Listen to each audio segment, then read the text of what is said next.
Governance by partnership has to do with what I think is the primary role of a board in a congregation, especially a congregation with a clergy leader. And that is to maintain a positive and constructive relationship between the board and that clergy leader. I don't mean that they necessarily are friends or that they necessarily agree about things all the time, although some easy social time is a very important part of keeping good communication. What I mean is that the board is clear with that leader of the ministry activity, the head of staff, if you will, about what authority the board has given, what expectations the board has, what goals the church has that it needs to achieve through that ministry activity, and how that person is going to be held accountable for the use of the authority he or she has been given. And that clarity is the basis in the long run for the friendship, the easiness, the creativity, the good conversation that's really the basis of good partnership. There's a mistake that a lot of liberal congregations make, which is to assume that the best partnership is created by having really fuzzy boundaries of authority. So we talk about shared ministry sometimes in a way that suggests that the last thing we would ever want to do is to be clear about what buck stops where, or who gets to make a final decision about particular things that can't be appealed to the other. Well, what I find is that in almost any area of human life, when people have unclear authority boundaries, they approach partnership with caution. They are very careful about how they enter into conversation because they're afraid that they'll lose some of the independence or authority that they thought they had.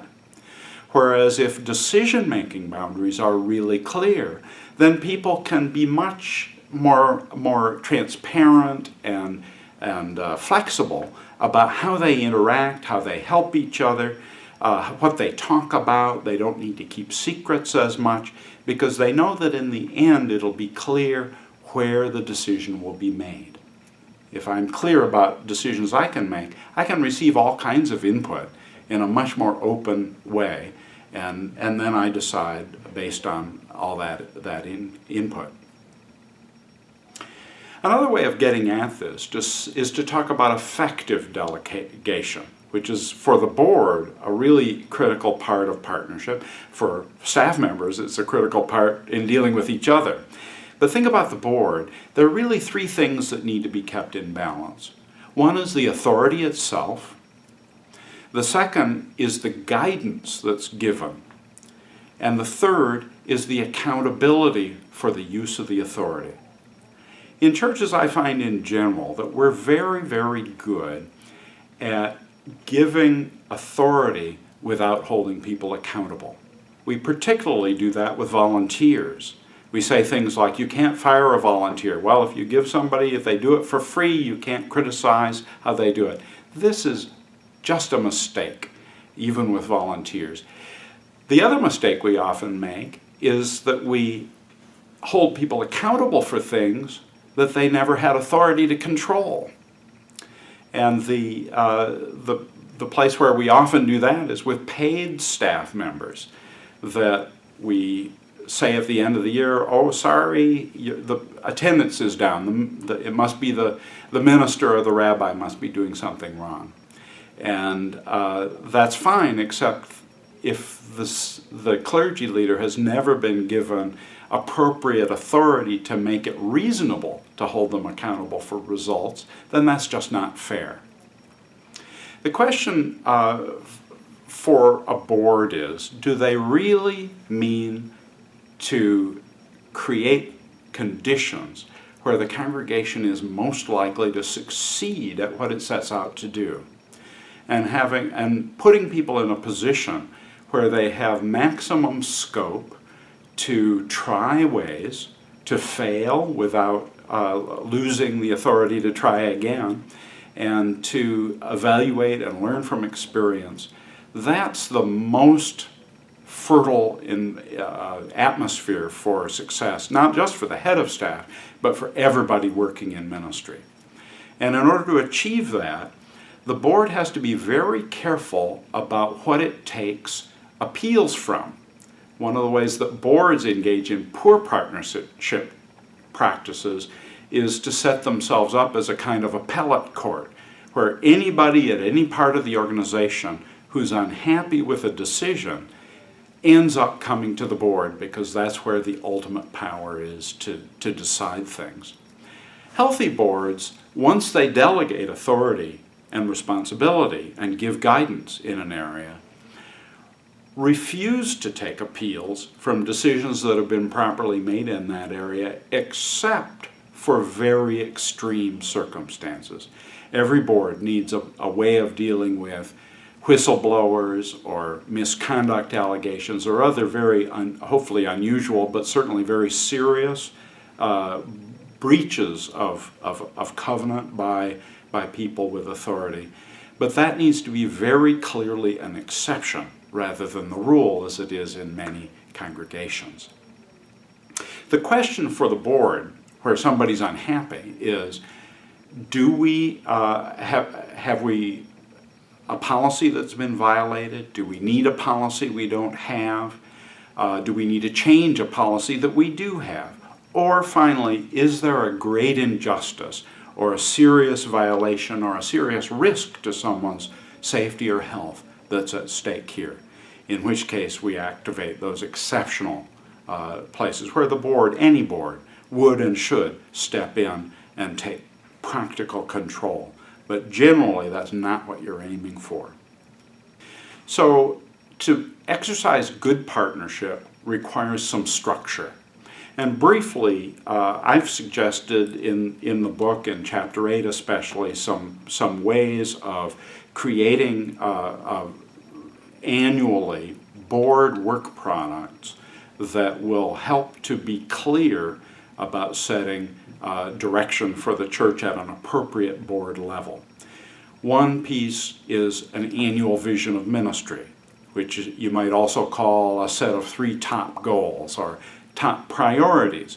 It has to be a short list. 3, 2, or 1 top priorities is just fine. 4, 5, or 6 is too many. Because if you get too many, first of all, it's not priorities anymore, and secondly, nobody remembers what they are. It doesn't have the kind of impact. It's important to remember that just because something's not a top priority doesn't mean it won't happen. But it is the board's responsibility to be clear about what is the top priority. Usually in a year would be a good planning length of time. I also suggest that the board define each year up to 3 open questions that it intends to work with the staff and with the whole congregation to inquire over time about some of the big questions that are longer term and are most important for the future as distinct from daily operations. Questions like, what is our purpose in having education for children? What is our ministry in this community? Are there groups in this community that we intend to reach as members or partner as partners with that we're not currently? And what do we need to learn and how do we need to change in order to be better neighbors to others in our community? Those kinds of questions, tailored and made specific to a local congregation's situation, are worthy of a longer conversation that's centered in the board, but includes the senior members of the ministry staff, and also the entire congregation is invited as they're willing. Typically there are 60 to 80 people in most congregations who are interested in being part of that conversation, and inviting them in a consistent way to be part of a connected conversation over a year is a very good thing to do. Finally, a work product for the board is to get around to that evaluation conversation. There's a lot to say about evaluation. I say some of it in the book. And I'll say here just that evaluation to be healthy needs to be mutual, needs to be designed in partnership between the parties, and it needs to be clear and frank. And you need, this is the most important thing really, you need to get around to it, which is the hardest thing I find for boards to do. So that's governance by partnership, all the ways that the board maintains a good relationship with those who are working in ministry, particularly with the person who's been put in charge in ministry. The second kind of governance is governance by conversation. And that's that year-long conversation about the open questions, or whatever way you choose to structure that. The best boards are not the ones that work in isolation or go off on a mountaintop or on retreat and come back and surprise everyone with a new sense of direction.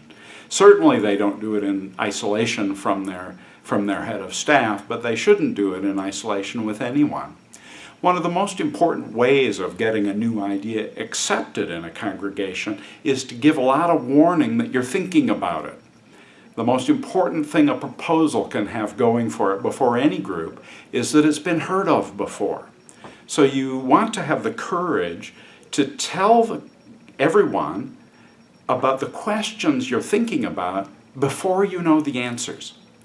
That's something that goes against every grain of some people's instincts.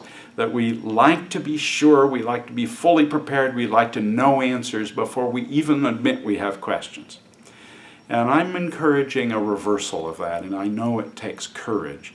But that's how you open up the best kind of conversation, and effective boards govern as much by conversation as in any other way. And then finally, governance by policy.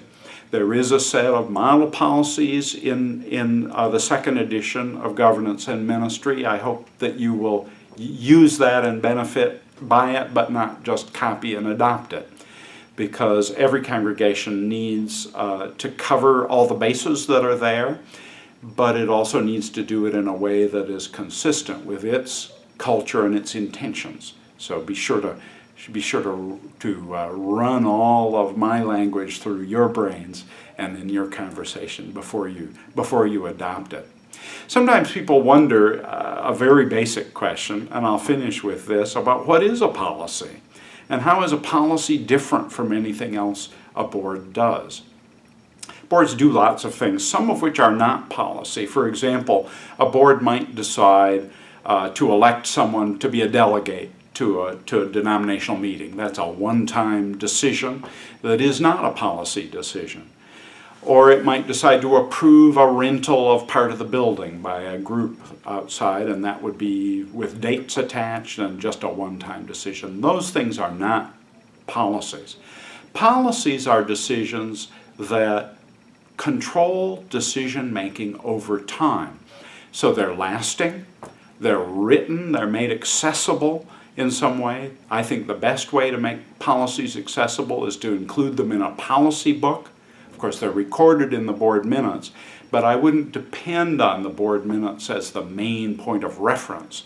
So you have to hunt through months and months of minutes to see what the policy is. No, collect them also in a policy book. That's also a way of disciplining the board to notice every time and to make a decision whether it means to be making policy or not.